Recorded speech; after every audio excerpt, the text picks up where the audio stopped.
Our country is a big country, big in many ways, big in miles, in resources, in its population, and in its heart. When disaster strikes, these sizes really show up.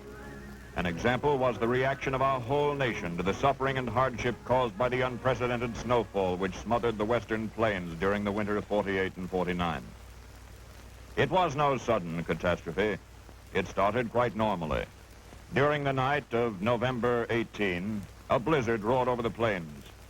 This storm passed, however, and people carried on in their usual winter fashion.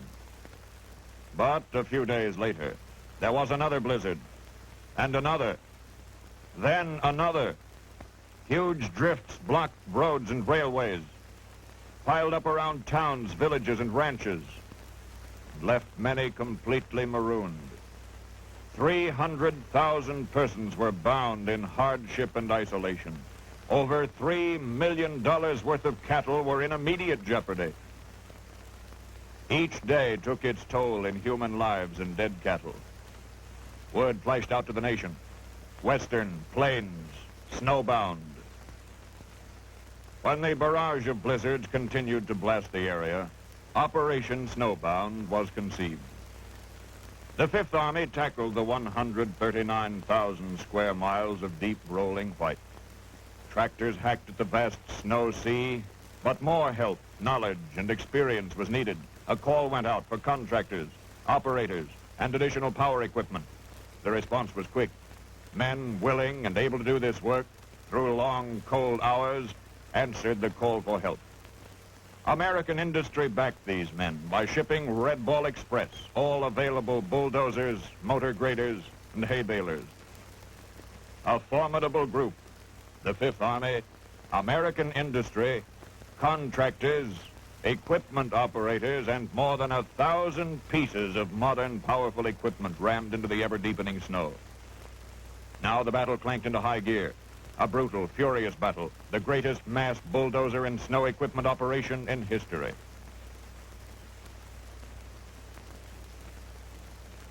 Bitter cold, 15 and 20 degrees below zero, joined forces with the killer blizzards against mere man and his machines.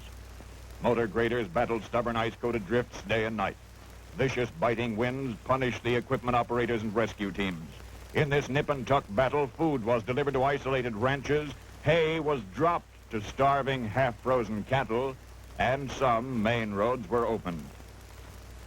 New snow and winds roared in from the Rockies, threatening to stop Operation Snowbound. The worst winter in history was in full swing. It was a severe test for men and machines. Blizzard-wise operators passed the word on how to tackle the deep snow. Push it off in layers, level the dips, until you've worked your way down to solid footing. Paths to haystacks alone made up a gigantic operation. Sitting in lonely isolation, the half-buried stacks were inaccessible.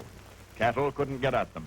Fifth Army contractors and bulldozers opened trails to the feed and saved thousands of cattle. In many cases, whole herds were kept alive by these hard-hitting machines. Tough, steady power ripped life lanes in the vast white blanket which smothered the tremendous acreage of beef-producing ranches. Mountainous drifts crumpled. Slowly, the men and machines rolled back the snow. Sick, starving cattle needed hay, lots of hay, quickly. Range herds, still in good form, had to get to stacks for immediate feeding. Working around the clock was the only way to do the job. Cold, hungry, tired, and alone, operators kept their rugged tractors working, bucking, smashing, and pushing at the heavy ice-layered snow. It was a job for men, and men did it. In spite of this all-out war organization and the efforts of valiant Army and contractor crews, cattle continued to perish under the Siberian conditions. Ranch yards were littered with dead animals. Carcasses, dragged in from the range, were stacked for burial near the barns. Out in the range, dead cattle were grim monuments to the tragedy of the plains. An unknown number of calves perished on the blizzard-pounded range, and no accurate count will ever be compiled. A shovel-equipped tractor owned by this ranch kept many thousand head of cattle alive. This versatile machine fed marooned herds and opened access trails. Snow was removed from around stacks. 9-ton stacks were pushed onto lowboys and hauled across miles of Arctic desolation to stricken herds. This tractor became a friend of the cattle. They came to recognize the powerful purr of its smooth-running two-cycle diesel engine and its bright orange color. Frequently, cattle would attempt to follow it, knowing that it was going for feed. Young calves in the ranch pens were kept alive with feed brought in by the tractor.